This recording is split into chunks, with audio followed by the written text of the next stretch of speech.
Alors nous revoilà pour la troisième et dernière partie de ce cours dans laquelle je vais vous parler de l'application de la méthode des moments à l'analyse de problèmes de contrôle parabolique semi-discrétisé. Et pour commencer, je vais essayer de vous expliquer pourquoi on a besoin de la méthode des moments. Et je vais rappeler ce qu'est la méthode des moments, même si je pense que Manolo en aura parlé dans son cours. Donc la première chose que je voudrais faire remarquer, c'est que la contrôlabilité distribuée et la contrôlabilité frontière sont deux notions qui, en fait, dans le cas d'une équation parabolique scalaire, sont équivalentes. Alors ça peut se voir de la façon suivante. Si vous savez qu'un système, qu'une équation est contrôlable par un contrôle distribué, alors vous pouvez démontrer la contrôlabilité par le bord avec ce petit argument. Vous prenez votre domaine oméga dans lequel vous avez envie de prouver la contrôlabilité, gamma 0, la partie du domaine sur laquelle vous voulez prouver la contrôlabilité au bord avec un contrôle dont le support est dans gamma 0. Et là, vous construisez ce domaine étendu là par cette espèce de nouveau oméga assuré. Donc ça, c'est votre nouveau domaine de calcul, la réunion de ces deux ovales. Hein. Et à l'intérieur de la zone assurée, vous mettez un support de contrôle et vous appliquez votre théorème de contrôlabilité distribuée à ce nouveau domaine avec un contrôle petit v dans le domaine petit oméga. Donc ça vous fournit une trajectoire de l'équation qui arrive à 0 à l'instant t. Et ensuite, il vous suffit de prendre la trace sur gamma 0 de cette solution et ça vous fournit une trace au bord qui peut vous servir de contrôle au bord pour l'équation posée seulement dans grand oméga. Donc, avec ce type d'argument, vous démontrez que la contrôlabilité distribuée implique la contrôlabilité au bord. Et réciproquement, vous pouvez faire l'inverse. Si vous savez démontrer la contrôlabilité au bord, alors vous pouvez montrer la contrôlabilité distribuée. Cette fois, vous prenez votre domaine grand oméga avec votre support de contrôle petit oméga et vous créez un faux bord, si vous voulez, à l'intérieur. Et vous faites le même type d'argument. Ça vous donne l'implication qui est là. Donc si je résume, pour le cas scalaire, vous pouvez prouver qu'essentiellement, si vous savez démontrer la contrôlabilité au bord, alors vous avez la contrôlabilité distribuée et réciproquement. Alors ça ne marche plus quand on étudie un système d'équations paraboliques couplées, donc avec plusieurs composantes, dans le cas où il y a moins de contrôle que d'équations. Donc cette astuce ne fonctionne plus pour la raison suivante, c'est que si vous prenez votre domaine oméga, comme j'ai fait tout à l'heure, vous l'étendez en rajoutant la partie assurée que j'avais ajoutée, vous appliquez un théorème de contrôle dans ce problème étendu, et maintenant vous dites, je prends la trace sur le bord, et il n'y a aucune raison que la trace que vous obtenez sur le bord soit exactement de la forme B fois V, où B c'est votre vecteur de contrôle. Par exemple, imaginons que vous soyez dans la situation où vous souhaitez contrôler uniquement grâce à la première composante des équations, et bien il n'y a aucune raison que la trace de la solution que vous avez construite comme ça et seulement la première composante non nulle et que toutes les autres soient nulles. Donc ça ne marche pas, vous ne pouvez pas démontrer l'équivalence qui est au-dessus dans le cas des systèmes, avec moins de contrôle que d'équations. Par ailleurs, si vous essayez de démontrer ça avec une méthode de type Lebor-Obiano, ça ne marche pas non plus parce que la méthode de Lebor-Obiano n'est pas bien adaptée à la preuve de propriété de contrôlabilité par le bord, essentiellement parce qu'on ne peut pas espérer avoir des inégalités spectrales du type Lebor-Obiano avec un opérateur d'observation frontière. Et la méthode de Karleman, elle ne fonctionne pas non plus, car si vous voulez démontrer la contrôlabilité d'un système d'équations couplées par des méthodes de type Karleman, essentiellement vous commencez par démontrer une inégalité d'observabilité avec, dans le terme de droite de l'inégalité, toutes les composantes du système, et ensuite vous devez vous débrouiller pour éliminer des termes d'observation que vous ne voulez pas, puisque vous voulez observer avec moins d'équations que le nombre total de composantes. Et alors ça, vous pouvez à peu près le faire quand vous êtes en train de faire du contrôle distribué, parce que vous manipulez les équations à l'intérieur du domaine, alors que quand vous faites du contrôle par le bord, vous ne pouvez pas le faire, puisque vous n'avez pas d'équation sur le bord. Sur le bord, vous avez juste les traces des solutions. Donc ça ne fonctionne pas, et en fait, on pourrait croire que c'est juste qu'on s'y prend mal, en fait non. C'est le message que j'ai voulu que vous reteniez ici en rouge. Pour des systèmes paraboliques couplés avec moins de contrôle que d'équations, eh bien il arrive que la contrôlabilité par le bord ne soit pas équivalente à la contrôlabilité distribuée. Donc c'est des phénomènes plus compliqués qui se produisent que dans le cas scalaire. Du coup, il faut une autre approche, puisque la méthode Lebor-Obiano, la méthode par Karleman semble ne pas fonctionner. Et c'est ce que j'ai appelé une nouvelle approche, entre guillemets. Alors pourquoi j'ai mis des guillemets? Tout simplement parce que j'ai mentionné dans la précédente vidéo la contribution dans les années 70 de Fattorini et Russell pour montrer la contrôlabilité en 1D de l'équation de la chaleur, et en fait ils utilisaient la méthode des moments. Donc c'est pas vraiment une nouvelle approche, c'est une méthode même plutôt ancienne, disons, qui a été un peu remise au goût du jour dans les 10 dernières années, parce qu'elle est apparue comme une des seules méthodes permettant d'attaquer ces problèmes de contrôlabilité frontière de systèmes paraboliques couplés, avec moins de contrôle que d'équations.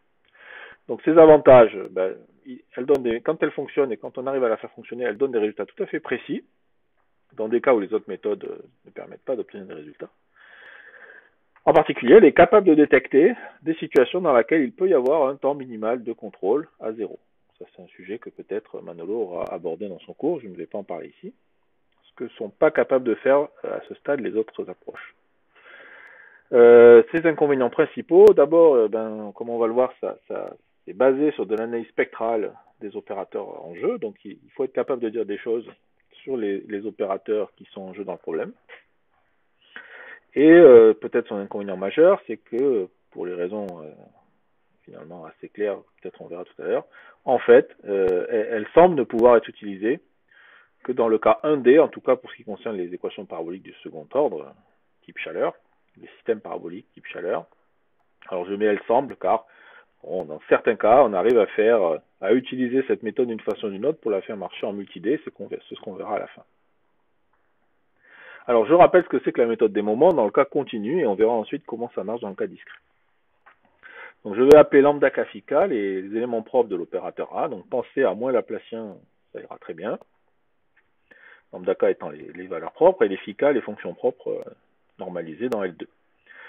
Donc, qu'est-ce que c'est la méthode des moments? Ça consiste à constater que contrôler le système suivant, obtenir un contrôle V qui amène la solution de ce système à 0.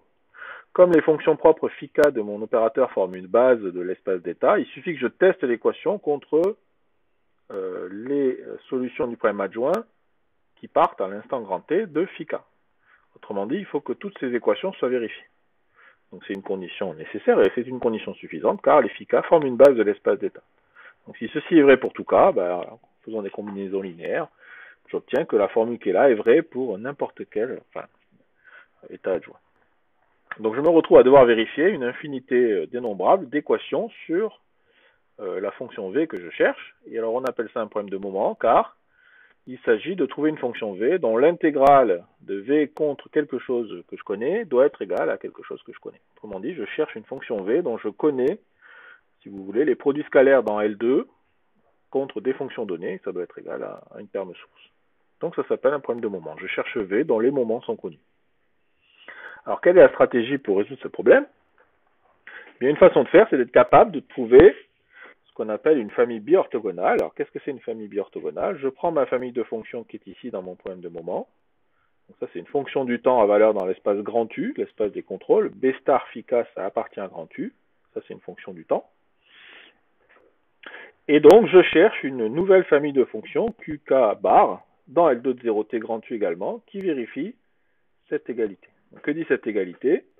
Elle dit que si je prends QL bar et que je prends son produit scalaire avec la fonction qui est dans mon problème de moment pour l'indice K, exponentielle moins lambda K T moins T B étoile phi K, eh bien je dois trouver 0 si K est différent de L et 1 si K égale L. D'accord? Donc c'est ce qu'on appelle une famille bi-orthogonale. Si la famille de fonctions qui est là était orthonormée dans L2 de 0TU, il suffirait de prendre QK égale cette famille de fonctions-là, ce qui évidemment n'est pas le cas. On n'a pas du tout affaire ici à des fonctions orthonormées dans L2. Alors si je suis capable de construire des fonctions Q, L bar comme ça, c'est assez facile de voir que le problème de moment ici se résout au moins formellement par la formule qui est là. Donc vous voyez que si je prends V de t égale moins la somme pour L supérieur égal à 1 de ce coefficient fois QL bar, je prends cette formule, je la mets dans la formule du haut, je sors la somme de l'intégrale, donc tout ça est formel, il faut justifier tous les calculs, mais ça se fait. Et donc je sors la sommation et j'obtiens l'intégrale de 0 à t de chacun de ces termes scalaires cette fonction-là, et par construction, le produit scalaire de cette fonction pour l'indice k fois cette fonction pour l'indice L vaut toujours 0, sauf si k égale L. Et donc, à la fin, il me reste uniquement ce coefficient qui est exactement le coefficient ici que je souhaite. Donc, j'ai bien résolu mon problème de moment. Si d'une part, je suis capable de construire une famille de fonctions Q K bar vérifiant la propriété d'orthogonalité qui est là, et d'autre part, il faut que je sois capable de justifier la convergence de la série. Si je ne suis pas capable de justifier la convergence de la série, le calcul formel que je viens de faire n'est pas justifié, et donc j'ai rien résolu du tout. Autrement dit, il faut des estimations sur les QL bar. Alors, on commence par le résultat suivant. Donc, c'est un résultat d'existence de familles orthogonales de fonctions exponentielles réelles. Donc, des résultats relativement anciens. Donc, c'est présent sous une certaine forme dans les travaux de Fattorini-Russell dans les années 70, comme je l'ai mentionné. Je cite ici une version un peu plus récente qu'on a obtenue avec Assia Ben Abdallah, Manolo González-Burgos et Guillaume Olive en 2014. Bon, elle est un tout petit peu plus précise au niveau de l'estimation. Et donc, j'en donne une version simplifiée qui dit la chose suivante. Si je prends grand sigma une famille de nombres réels positifs, petit sigma k, qui vérifie les propriétés suivantes. Donc, qu'est-ce que c'est que ces propriétés? Bon, la première, c'est qu'il faut que la suite est croissante. Hein. Donc, le sigma 1, qui est donc la plus petite des valeurs, soit au moins égal à ce nombre rho là, qui est donné. Ensuite, je demande est-ce que l'écart entre deux valeurs propres successives, sigma k plus 1 moins sigma k, sont au moins égales à rho fois k. Et enfin, je demande est-ce que sigma k ne croise pas plus vite que k carré sur 2. D'accord? Donc, sous ces hypothèses-là, sur ρ, pardon. Sous ces hypothèses-là, il va exister une famille biorthogonale, QK, à la famille des exponentielles moins t moins s sigma L. Donc, vous voyez, on retrouve l'équation tout à l'heure. Je demande à ce que exponentielle moins t moins s sigma L, qui est un nombre réel, fois QK de S, qui est aussi un nombre réel, l'intégrale de ça soit 1 ou 0, selon si K égale L ou pas. Ça, c'est la première chose. Et de plus, on a une estimée de la norme L2 de cette fonction, qui vaut une constante exponentielle fois une constante racine de sigma k plus k sur t. T, c'est le temps sur lequel je suis en train de regarder ces fonctions-là. Et racine de sigma k, c'est la racine carrée de la valeur sigma k. Et ce qui est très important dans cette histoire, c'est que la constante grand K qui apparaît ici, elle dépend du paramètre ρ ici, mais elle ne dépend pas de la suite sigma que je suis en train de considérer. Autrement dit, si vous avez plusieurs suites sigma vérifiant les mêmes propriétés avec le même ρ, j'ai la même estimée pour les fonctions propres, pour les familles biorthogonales ici. Et ça va être très important parce que par la suite, on va appliquer ce type de résultat à des valeurs propres d'opérateurs discrétisés. Donc, ce sera des familles de valeurs propres paramétrées par le paramètre de discrétisation petit h. Et donc, si je veux être capable d'utiliser ce type de résultat pour obtenir des estimés à la fin qui soient uniformes dans le paramètre de discrétisation, il va falloir que je sois capable de démontrer des estimés de ce style pour la suite de valeurs propres approchées. Voilà, je m'aperçois ici que j'ai commis une erreur, je m'excuse, ici c'est un supérieur égal. Sigma k doit être au moins égal à k carré sur ρ. Ok. Donc, quelques remarques. Alors, la bonne nouvelle, c'est que les conditions que j'ai indiquées là-haut sont vérifiées pour les valeurs propres d'une équation de type chaleur en dimension 1, puisqu'on sait que les valeurs propres se comportent en k carré. En revanche, donc, elles ne sont pas vérifiées en dimension supérieure, puisque les valeurs propres du Laplacien, d'après le théorème asymptotique de Weil, se comportent plutôt en k. La kème fonction propre du Laplacien en dimension 2 se comporte comme k, et donc ça ne vérifie pas les hypothèses du dessus. Alors, le point important, comme je l'ai dit, c'est que ces estimés sont uniformes par rapport à la famille de valeurs propres qu'on regarde, dès lors qu'elles vérifient ces hypothèses h-ρ pour le même ρ. Alors, il se trouve qu'on a aussi une version un tout petit peu plus sophistiquée, j'en aurai besoin à un moment donné, je vous la donne ici, de ce résultat. C'est la même chose, essentiellement, à ceci près qu'on demande maintenant d'être biorthogonal non pas aux exponentielles moins t moins s sigma, mais en plus à ces fonctions un tout petit peu généralisées, c'est-à-dire des puissances de s, i, exponentielle moins t moins s sigma L. Donc il y a deux indices maintenant. Et donc vous voyez que j'obtiens des fonctions QKJ qui sont biorthogonales à l'ensemble de toutes ces fonctions. Autrement dit, l'intégrale de t moins s i exponentielle moins t moins s sigma L QKJ vaut 0, sauf si k égale L et i égale j. Et on a la même estimation Même type d'estimation pour la norme de QKJ ici. Le état qui apparaît ici, c'est juste une borne sur le degré des polynômes montants qu'on regarde ici. Donc ça va servir quand on aura des valeurs propres multiples, puisque s'il y a un bloc de Jordan dans mon système, ils vont apparaître des polynômes hantés fois des exponentielles dans les semi-groupes, ce qu'on verra tout à l'heure. Ok, alors je vous rappelle qu'en fait, on voulait au départ construire une famille bi-orthogonale espace-temps, c'est-à-dire on cherche des fonctions QL bar dans L2 de 0TU qui soient bi-orthogonales, non pas à l'exponentielle qui est là, mais à l'exponentielle fois B étoile phi k qui est un élément de grand U. Donc, pensez par exemple à un élément de L2 de oméga. C'est ça qu'on cherche et à la fin on voudrait poser V égale ceci. Donc comment on va construire ces fonctions? Eh bien on va simplement définir QK bar de T comme QK de T, celui obtenu dans le théorème précédent comme fonction bi-orthogonale aux exponentielles réelles, ça c'est une fonction à valeur d'arrière, fois un élément de U qui est B étoile phi k sur la norme de B étoile phi k au carré. Alors bien sûr, pour faire ça, il faut que B étoile phi k soit non nul. C'est une première chose. Et en plus, il a intérêt à ne pas être trop petit puisque je veux des bornes sur QK bar. Donc je vois tout de suite que pour estimer ces fonctions-là, je vais avoir besoin d'estimations sur les QK, ce que j'ai déjà obtenu dans le résultat précédent. Et puis je vais avoir besoin de bornes par en dessous sur B étoile phi k, sur l'observation. Alors vous voyez, c'est résumé ici. La norme de cette fonction QK bar, c'est la norme de QK, qui est estimée par le théorème précédent, et 1 sur la norme de B étoile phi k. Donc si je veux pouvoir boucler le raisonnement, il faut que je minore B étoile phi k, et alors là, on le fait plus ou moins à la main. Ça marche assez bien. Donc par exemple, dans le cas d'un contrôle distribué pour l'équation de la chaleur, qu'est-ce que c'est que B étoile phi k? C'est la restriction à petit oméga de phi k. Et donc, ce que je voudrais, c'est minorer par en dessous la norme L2 sur petit oméga de phi k. Et alors ça existe. Ça se démontre assez facilement. Je vais donner d'ailleurs une preuve alternative tout à l'heure, mais ça existe dans les livres. On sait que si phi k est la famille de fonctions propres d'un opérateur elliptique de type Sturm-Liouville sur un intervalle, en dimension 1, je vous rappelle, eh bien la norme L2 de ces fonctions propres sur un sous-intervalle donné de l'intervalle sont minorées par en dessous. Très bien. Et pour le contrôle au bord, qu'est-ce que c'est que le B étoile phi k pour le contrôle au bord? C'est le coefficient de diffusion fois la dérivée normale. Donc ici, c'est la dérivée normale, la dérivée standard au point du bord en question. Ici, j'ai pris le bord de droite, disons, le bord x égale 1. Et donc, cette fois, qu'est-ce qui se passe? On peut démontrer également que la norme de cette quantité, qui est donc un nombre ici, c'est essentiellement la dérivée de la fonction propre en 1, et on peut vérifier que la dérivée de la fonction propre en 1 se comporte comme racine carrée de la valeur propre, et donc en particulier ses minorants. Donc j'obtiens des minorants de ces quantités, et donc vous voyez que le 1 sur B étoile phi k ici ne va pas exploser. Et donc maintenant je peux poursuivre l'argument et conclure. On obtient que cette fonction existe, elle vérifie bien cette propriété qui est là, elle vérifie bien la propriété de bi-orthogonalité.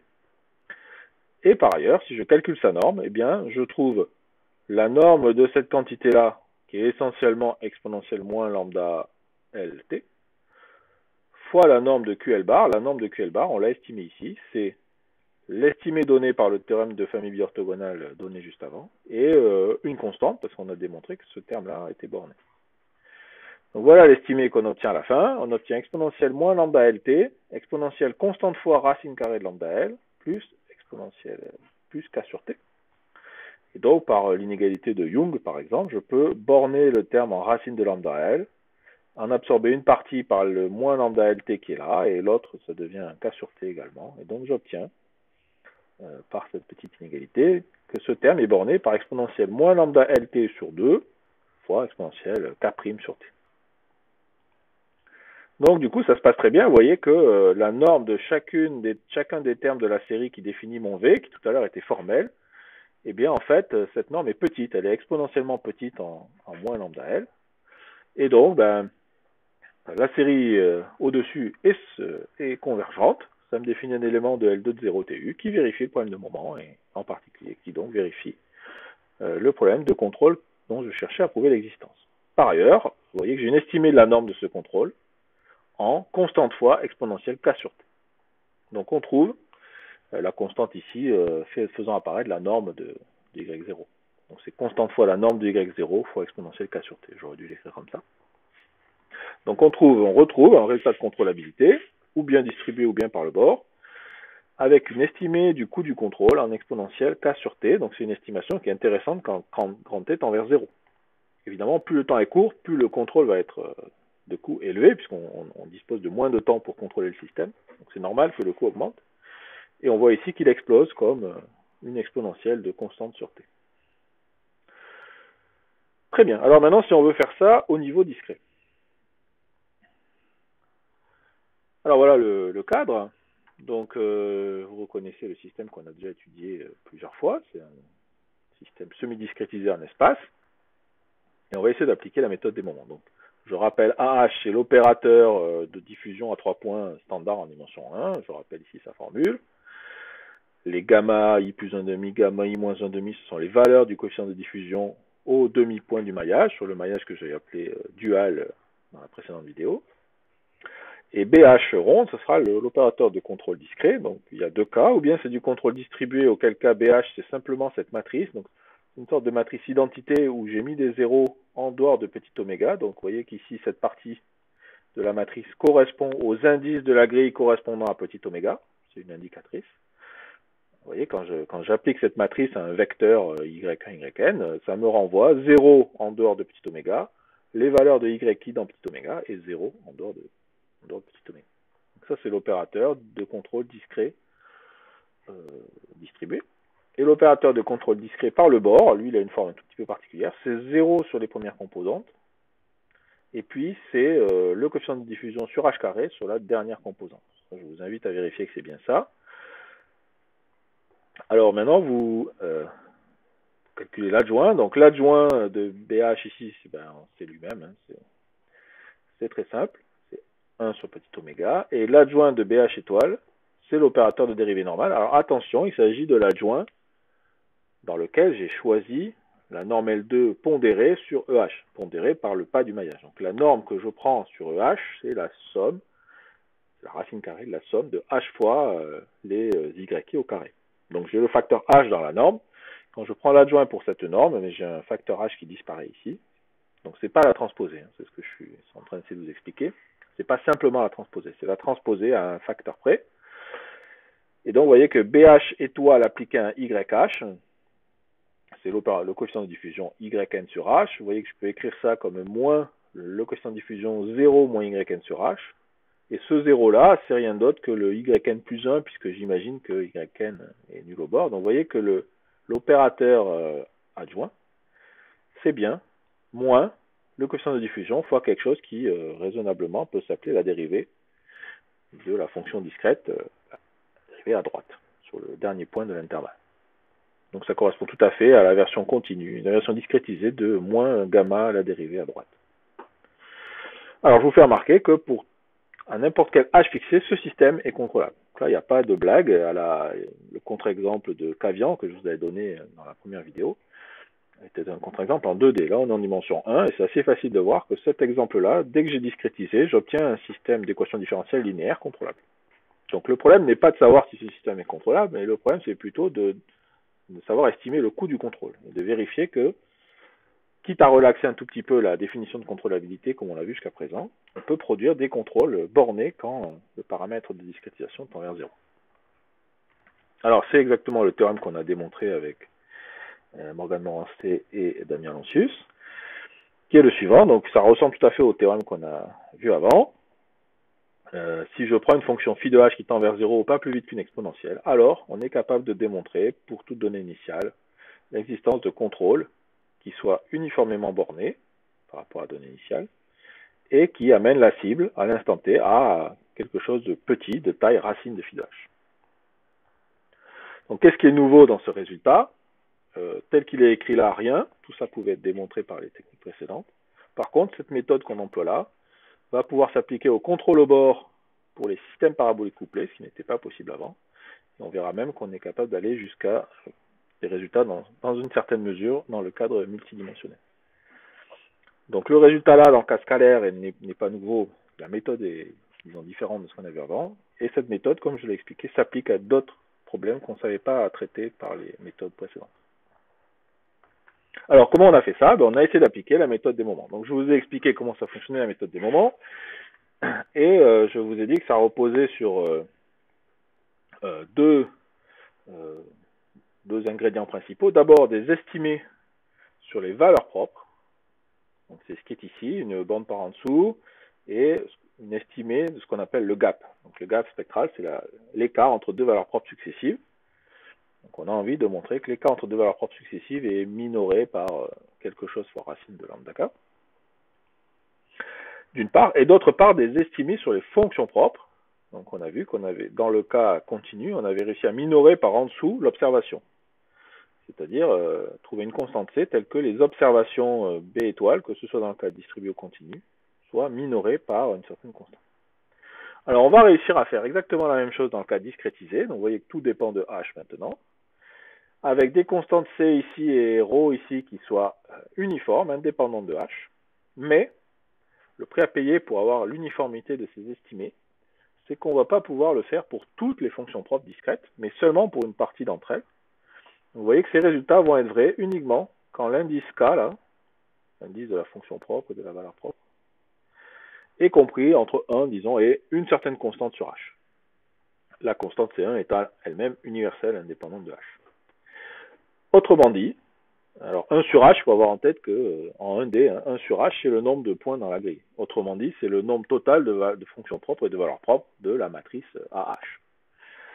Donc, ce qu'on est en train de dire là, c'est que ces résultats sont vrais uniformément en H, à condition de ne considérer qu'une certaine proportion du spectre, et cette proportion du spectre, elle est constante. Donc, par exemple, ce sera les 30% premières valeurs propres de l'opérateur, quelle que soit la taille de la grille, les 30% premières vérifieront ces estimés. Donc, je dis 30% évidemment au hasard, je n'ai pas d'idée extrêmement précise de la constante C1. Bon, on est capable de trouver une estimation relativement explicite, mais ce n'est pas l'enjeu ici. Alors, la première remarque, c'est que ces estimés-là ne sont pas du tout évidentes à démontrer, ne sont pas triviales dans le cas d'un coefficient où le coefficient de diffusion dans le problème n'est pas constant, ou dans le cas où la grille n'est pas uniforme. Parce qu'on ne dispose pas de formule explicite, contrairement au cas plus simple que je vais évoquer dans un instant. Donc comme je l'ai dit, les résultats sont uniformes sur une certaine portion constante du spectre, et la valeur de C1, elle est explicite en un certain sens. On arrive quand même à savoir assez précisément quelle proportion du spectre, pour quelle proportion du spectre ces propriétés sont vraies. Alors il est intéressant de faire la petite remarque suivante, c'est que il y a un cas où toutes ces propriétés sont très faciles à voir. C'est le cas où la grille est uniforme, donc on considère une discrétisation uniforme de l'intervalle, et où le coefficient de diffusion est constant, égal à 1 par exemple. Dans ce cas, l'opérateur AH, on l'a déjà rencontré, c'est simplement le Laplacien à 5 points, à 3 points, pardon. Et là, il y a une sorte de miracle, c'est que cette matrice-là, on est capable de calculer explicitement ses fonctions propres, donc ses vecteurs propres, et ses valeurs propres. J'ai rappelé les formules ici, c'est un exercice relativement standard.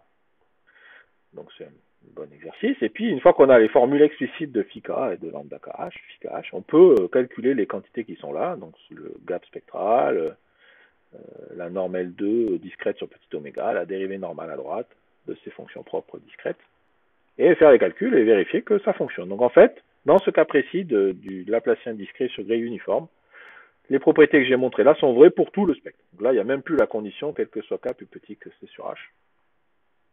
On obtient des estimés uniformes. Donc ça fait un très bon exercice de vérifier d'abord que ce sont bien là les fonctions propres de l'opérateur, et de vérifier, disons au moins les estimés sur les bornes discrètes. Alors pour être tout à fait exact, ce qu'on obtient pour le gap spectral, c'est pas l'estimé qui est là, c'est une estimée un tout petit peu plus faible, c'est le fait que lambda k plus 1 moins lambda k est minoré par ρ uniformément. Ok.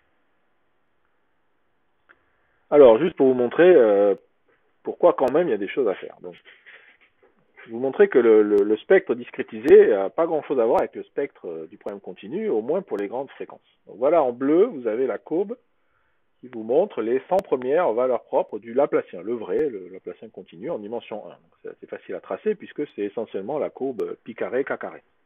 Donc c'est une sorte de parabole. Enfin, c'est une parabole. Et en rouge, j'ai tracé les 100 valeurs propres de l'opérateur AH une fois que j'ai discrétisé avec pas de discrétisation de 100, enfin 100 points dans la grille. Donc là, j'ai toutes les valeurs propres. En rouge, j'ai toutes les valeurs propres de la matrice. En bleu, j'ai que les 100 premières valeurs propres du Laplacien. Donc qu'est-ce qu'on voit? On voit que sur les petites fréquences, à préciser, lambda k est proche de lambda kh. C'est normal, hein, la méthode numérique est convergente. Donc on s'attend à ce que les valeurs propres convergent quand h tend vers 0. Pardon. Par contre, sur les grandes fréquences, alors là, c'est pas du tout ça qui se passe. On voit que les deux courbes s'écartent assez violemment. Quand je dis violemment, c'est vraiment violent, parce que vous voyez que l'écart entre la plus grande valeur propre du Laplacien, la centième valeur propre du Laplacien, et la centième valeur propre du Laplacien discrétisé, l'écart est de l'ordre de n au carré. Et n au carré, c'est 1 sur h carré. Donc l'écart est très grand. Okay, là, c'est pas du tout proche. Donc, autrement dit, on ne va pas pouvoir utiliser ce qu'on sait des valeurs propres bleues pour démontrer des choses sur les valeurs propres rouges, parce que dans les faibles fréquences, on va peut-être pouvoir faire, mais dans les hautes fréquences, on n'arrivera pas à obtenir d'informations sur les valeurs propres rouges à partir d'informations sur les valeurs propres bleues. Donc, vous voyez, typiquement, hein, l'estimation d'erreur qu'on est capable de montrer sur l'erreur entre la vraie valeur propre et la valeur propre discrète, c'est typiquement quelque chose comme ça. Donc, c'est de l'ordre de h carré, c'est une méthode ordre 2, mais devant, le facteur qui est devant, enfin derrière en l'occurrence, là je l'ai mis derrière, c'est lambda k carré, c'est k puissance 4. Vous voyez que dès que k est un peu grand, cette estimation d'erreur, elle est essentiellement inutile. Bon, néanmoins, on peut montrer à la main, comme je vous l'ai dit, que bien que la courbe s'aplatisse pas mal, en fait, le gap spectral reste uniformément borné. Donc l'infimum de l'écart entre deux valeurs propres successives de l'opérateur discrétisé reste fini et ne tend pas vers 0 quand h tend vers 0. Alors, qu'est-ce qui se passe quand le coefficient de diffusion n'est plus constant égal à 1? J'ai pris ici un coefficient de diffusion un peu au hasard, une fonction qui n'est pas constante. Donc, vous voyez que le coefficient de diffusion est grand en 0 et petit en 1. Et puis, j'ai pris deux domaines. On va voir ce qui se passe. Donc, le domaine petit oméga 1 qui est donc situé dans la partie où la diffusion est la plus grande, et le domaine oméga 2 en rouge situé dans la partie où la diffusion est la plus petite.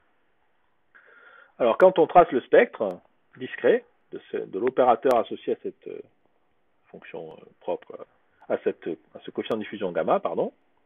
Alors, c'est le spectre rescalé. Alors, c'est rescalé comment? C'est le spectre discret fois h carré, parce que c'est ça qui a plus de sens, disons, quand on fait tendre h vers 0. Alors, on voit quelque chose qui a l'air d'être, ressemblait vaguement à une parabole au moins au début. Ok, alors je vous mentionne ici deux zones importantes. Donc, le trait rouge pointillé ici, le trait noir pointillé ici. Vous allez les revoir dans les graphiques suivants. Donc ce trait rouge pointillé correspond à 1, ici, c'est-à-dire lambda kh, h carré sur 4 gamma min. Gamma min, c'est la plus petite valeur propre de gamma. La plus petite valeur de gamma, excusez-moi. Donc quand cette valeur-là vaut 1, ben, ça correspond à un certain indice K, voilà, qu'on retrouvera tout à l'heure. Et puis vous avez quand, ici, lambda kh, h carré sur 4 gamma min est égal à l'infimum sur le complémentaire de petit oméga 2. Donc, je vous rappelle, petit oméga 2, c'est le domaine ici. Donc, vous voyez que gamma min, c'est cette valeur. L'inf sur le complémentaire, c'est la valeur qui est là. C'est pas la même. L'inf sur le complémentaire de oméga 2 est plus grand que l'inf sur gamma complet. Voilà, et donc ici, j'ai une autre valeur un peu plus grande qui me donne un autre seuil ici. Alors, je ne vais pas trop expliquer pourquoi, mais vous allez voir que ces seuils vont apparaître dans la suite. Et en fait, on est capable de montrer les propriétés qui vont suivre.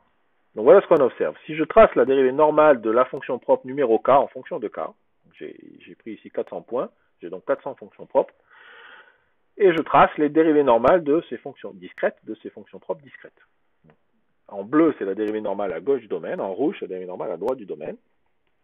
Et bien, ce dont je m'aperçois, c'est que la dérivée normale à gauche, c'est-à-dire l'endroit où la diffusion est importante, semble ne pas tendre vers 0, elle a l'air minorée par quelque chose, elle a l'air même d'augmenter quand k augmente. En revanche, la dérivée normale à droite, dans une certaine gamme, c'est-à-dire au moins jusqu'au trait pointillé rouge que je vous ai mentionné tout à l'heure, elle semble être loin de 0. En revanche, après ce pointillé rouge, ça semble être nul. Alors bien sûr, ce n'est pas nul. Un petit argument assez simple d'algèbre linéaire montre que la dérivée normale discrète ne peut pas être nulle. Si elle était nulle, l'ensemble de la fonction φ serait nul. Ce qui n'est pas possible, puisque je vous rappelle qu'elle est normalisée à 1 en norme L2. Donc en fait, ici, on a l'impression de voir 0, mais c'est pas du tout 0, c'est juste exponentiellement petit. Donc c'est tout petit, mais c'est pas 0. Et donc ce qu'on est capable de démontrer, c'est effectivement cette borne.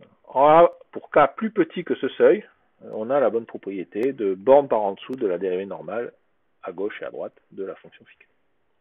Si maintenant je regarde les normes sur petit oméga i, donc sur les deux domaines que j'avais mentionnés tout à l'heure, alors je prends la norme L2 au carré normalisée par la taille de l'intervalle, bon, pour des raisons de normalisation, voilà. Donc j'obtiens la chose suivante. D'abord, pour ce qui concerne l'intervalle oméga qui était situé à gauche du domaine, là où gamma est grand, eh bien j'ai l'impression, alors ça oscille un peu, mais essentiellement ça ne s'approche pas de 0.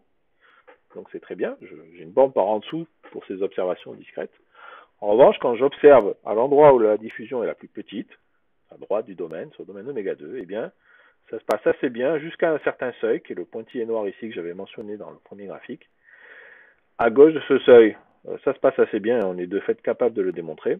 À droite de ce seuil, ça se passe plus bien du tout, et là, on s'attend à avoir des observations, encore une fois, qui ne sont pas nulles, mais exponentiellement petites. Et en ce qui concerne le gap spectral, donc l'écart entre deux valeurs propres successives, vous voyez que pareil, il n'a pas l'air de vouloir se rapprocher de 0, et c'est très bien. Il est minoré par en dessous, par une constante uniforme. En fait, on est capable de le montrer uniquement sur la partie gauche ici du spectre, avant le seuil rouge. Ça n'empêche pas que ce soit vrai après ce seuil, en l'occurrence, sur cet exemple. Alors, vous voyez l'exemple typique de ce qui se passe. Hein. Voilà la dernière fonction propre du Laplacien discret pour ce coefficient de diffusion. Donc, c'est un truc très très oscillant à gauche, et qui est essentiellement nul sur toute une partie du domaine. Encore une fois, il n'est pas nul, il est exponentiellement petit. Donc ça, c'est bien sûr un mode propre qui n'a rien à voir avec une fonction propre du vrai opérateur elliptique. Le vrai opérateur elliptique n'a pas de fonction propre qui ressemble à ça. Donc ça, ce sont des fonctions propres un peu pathologiques qui sont liées à la discrétisation, mais qui néanmoins existent, qu'on est obligé de prendre en compte dans l'analyse. Voilà, donc si je résume, voilà ce qu'on est capable de montrer. Une borne par en dessous pour les fonctions propres discrètes, pour l'observation des fonctions propres discrètes, ou bien dans le cas distribué, dans le cas contrôle au bord, à condition d'être sur une certaine portion du spectre, et puis un théorème de gap spectral uniforme aussi. Donc je vais m'intéresser seulement à la première propriété maintenant. Et comment on démontre ça? Alors je vous rappelle qu'on ne peut pas le faire explicitement, puisqu'on ne dispose pas de formule explicite pour les fonctions propres, contrairement au cas du Laplacien discret à coefficient constant. Là, on a pris un coefficient qui est possiblement variable, on n'a pas de formule explicite, donc on est obligé de démontrer les choses sans utiliser les formules. Alors l'outil principal, c'est le lemme suivant. Donc ce lemme dit quoi? Il dit que pour n'importe quel lambda positif, n'importe quelle solution de l'opérateur AH, UH égale lambda UH normalisé à 1, alors on a l'estimée par en dessous suivante. Vous voyez, c'est une estimée ponctuelle qui dit que UI carré plus gamma, le coefficient de diffusion sur lambda fois la dérivée discrète de U au carré est plus petit qu'une certaine constante uniforme qui dépend ni de lambda, ni de H, ni de rien. Et donc pour tout point du maillage, ça c'est vrai. Et ce n'est vrai que si le produit lambda H carré est plus petit qu'une certaine constante. Donc c'est de cette condition que sort le seuil ici. Je vous rappelle que lambda, ça se comporte, la valeur propre discrète se comporte en k carré. Vous voyez que k carré, k plus petit que c sur h, ça correspond bien à k carré plus petit que c sur h carré, et ça fait bien du lambda h carré plus petit que constant. Voilà. Alors, si ce lemme est vrai, comment on obtient les résultats là-haut? Alors, pour l'observation au bord, c'est très facile. Vous appliquez ce lemme à la kème fonction propre, et vous faites i égale n plus 1. Donc, quand vous mettez phi kh dans cette inégalité, que vous faites i égale n plus 1, qu'est-ce qui se passe? Eh bien, le ui s'annule, puisque la fonction propre phi kh, elle vérifie les conditions de Dirichlet, elle est nulle en n plus 1. Donc ce terme s'annule, et ce qui reste ici, c'est un plus 1 moins un sur h au carré, fois 1 sur lambda à minorer, et donc vous obtenez une estimation par en dessous de la dérivée normale. Ça c'est facile. Et pour obtenir l'estimation par en dessous sur petit oméga, c'est un tout petit peu plus compliqué, il faut appliquer l'inégalité encore à phi kh, il faut sommer sur i, prendre une sorte d'intégrale discrète de cette inégalité sur petit oméga. Et alors ça ne suffit pas complètement, parce que quand vous allez faire ça, vous allez obtenir ici la norme L2 sur petit oméga de U, plus un autre terme qui est essentiellement la norme L2 de la dérivée de U, fois un coefficient, minoré. Ce que vous voulez, c'est minorer uniquement le premier terme. Donc évidemment, si vous minorez la somme de deux termes, vous ne pouvez pas en déduire que l'un des deux termes est minoré, a priori. Mais en fait, bien sûr, le U, phi kh vérifie l'équation, et donc il faut utiliser qu'à vérifie l'équation pour essentiellement se débarrasser du terme en dérivée qu'on ne veut pas. Donc je ne vais pas détailler ce point, un tout petit peu délicat, mais on arrive à ne garder essentiellement que le premier terme ici et à obtenir la minoration qu'on voulait. Alors, pour comprendre d'où vient ce lemme, hein, ce main tool, je vous mets sa version continue. Donc, dans la version continue, ça donne la chose suivante. Pour tout lambda positif, n'importe quelle solution de l'équation différentielle moins dx gamma dxu égale lambda u normalisée à 1, j'ai même pas besoin qu'elle vérifie les conditions au bord. Juste, je veux qu'elle soit solution de l'équation différentielle. Alors, on a l'estimé par en dessous, ponctuel, en tout point y de l'intervalle, u de y au carré plus gamma d'y sur lambda u prime carré, minoré par la constante c. Alors, ce que je vais faire, c'est vous présenter une preuve simplifiée de cette... Enfin, simplifiée. Les éléments sketch of proof de ce résultat-là dans le cas continu, et après, je vais vous montrer comment on fait dans le cas discrétisé en vous indiquant l'endroit délicat. Donc, voilà la preuve du lemme dans le cas continu. Donc, on écrit l'équation, voilà. Ici, j'ai mis que U vérifié donné au bord, mais en fait, c'est même pas utile pour la preuve qui va suivre. Et par contre, c'est normalisé à 1. Donc, la première chose à faire, c'est de réécrire l'équation différentielle d'ordre 2 sous la forme d'une équation différentielle d'ordre 1. D'habitude, on fait ça en posant grand U égale petit u prime. Et cette fois, on ne va pas exactement faire ça. On va faire un autre changement de variable. Et donc, on va poser grand U de x qui vaut petit u de x, la première composante. Et la deuxième composante, ce sera la racine carrée de gamma de x sur lambda fois u prime. Alors, avec ce changement de variable, on peut calculer ce que vaut grand U prime. Et je vous affirme que grand U prime peut s'écrire sous la forme suivante. D'une part, un premier terme, m lambda de x, u de x, où m lambda c'est la matrice qui est là, plus un autre terme, q de x u, où dans la matrice q, il n'y a pas de lambda. C'est ce que j'affirme. Alors, c'est un calcul, hein, c'est assez facile à vérifier. Alors, quelles sont les propriétés de m de lambda? Alors, m lambda, comme on le voit, elle est antisymétrique. Et c'est elle qui porte les grands termes en lambda, puisque q dépend pas de lambda, et là j'ai des racines carrées de lambda. Donc c'est ça qui est important, c'est qu'on a mis dans cette matrice-là les grosses contributions de lambda, et il se trouve que c'est sous la forme de matrice antisymétrique. Alors du fait que ce soit une matrice de 2 antisymétrique, c'est assez facile de vérifier que m lambda de x et m lambda de y pour n'importe quel point x, y dans le domaine sont deux matrices qui commutent. Alors du coup, on a affaire ici, si j'oublie la partie en QU, je prends uniquement la première partie de l'équation. J'ai donc une équation différentielle linéaire, non autonome. La matrice qui définit le système dépend de x.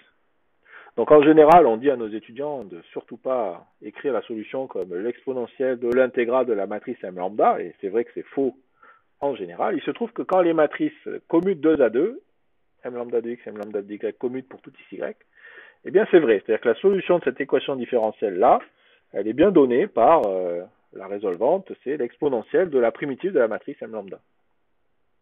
Donc c'est ce que j'ai écrit ici. S lambda de yx, j'appelle ça l'opérateur de résolvante associé uniquement à la première partie de l'équation, c'est bien égal à l'exponentielle de la primitive des matrices. Hein, encore une fois, c'est faux en général, mais c'est vrai quand les matrices commutent. Alors, du coup, c'est très bien parce que donc l'intégrale des matrices m lambda, c'est une intégrale d'une famille de matrices antisymétriques, c'est donc une matrice antisymétrique, et l'exponentielle d'une matrice antisymétrique, c'est une matrice unitaire. Et donc, S lambda de Y est une matrice unitaire. Donc c'est ça la bonne nouvelle, et donc le 1 qui est là ne dépend pas de lambda, bien sûr. Donc pour tout x, y et lambda, la norme de cette matrice-là, c'est 1. Alors du coup, je peux estimer U, et je peux estimer U en utilisant la formule de Duhamel d'une part, et le lemme de Gromval d'autre part, et cette propriété de norme 1 du semi-groupe. Et donc si je fais ça, je vais intégrer entre x et y cette équation en utilisant, donc je répète, formule de Duhamel et lemme de Gromval, et je vais obtenir que la norme en x, la norme dans R2 de u de x est plus petit qu'une constante indépendante de lambda, fois la norme de u de y, et ce pour tout x, y dans mon domaine. Voilà, alors maintenant j'ai plus qu'à élever au carré cette inégalité et à intégrer par rapport à x, donc la première variable. Et vous voyez que si j'intègre la norme au carré de x, j'obtiens la première composante, c'est la norme L2 au carré de petit u qui vaut 1. Et la deuxième composante, c'est la norme au carré de gamma u' carré sur lambda qui vaut 1 aussi. Ça, je le vois en multipliant par petit u l'équation et en intégrant par partie. Donc en fait, l'intégrale de Grand U de x au carré sur 0,1, c'est une constante, elle vaut 2. Voilà, donc en intégrant à gauche, j'intègre aussi à droite, mais j'intègre un terme qui ne dépend pas de x sur 0,1, donc j'obtiens la même chose. Et j'obtiens bien la borne par en dessous de U de y, grand U de y, qui est égal à ceci. Et j'ai obtenu le lemme. Alors, qu'est-ce qui se passe dans le cas discret? On essaie de faire la même chose. Donc, on part de l'équation vérifiée par le petit u discret, qui est écrite ici. On fait un changement de variable. Donc, l'équivalent de ce changement de variable, grand U égale ceci, ça devient grand UI égale cette formule. Donc, vous voyez que ça ressemble beaucoup. On reconnaît une sorte de dérivée ici. Maintenant, on a envie d'écrire quelle est l'équation vérifiée, l'équation différentielle vérifiée par grand U. Donc, ici, j'écris quelle est l'équation vérifiée par le grand UI que je viens de définir. Et vous voyez que ça ressemble à une sorte de discrétisation de l'air de ce style. Hein. C'est identité plus le pas fois une certaine matrice plus H fois le Q. Alors, qu'est-ce que je peux dire sur les matrices Q, I, H qui apparaissent ici? Eh ben, elles sont bornées par rapport à lambda. Et qu'est-ce que je peux dire de la matrice M, lambda, H, I qui apparaît ici? Eh bien, elle est là. Alors, elle a deux problèmes. D'abord, elle n'est pas antisymétrique à cause du terme qui est là-haut. Donc il y a un petit terme qui ne la rend pas antisymétrique. Et même si elle l'était, elle a beau être antisymétrique, I plus H, M, si M est antisymétrique, c'est pas unitaire.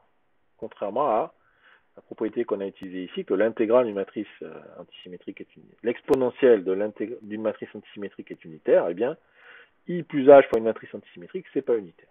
Donc ça ne peut pas complètement marcher comme ça.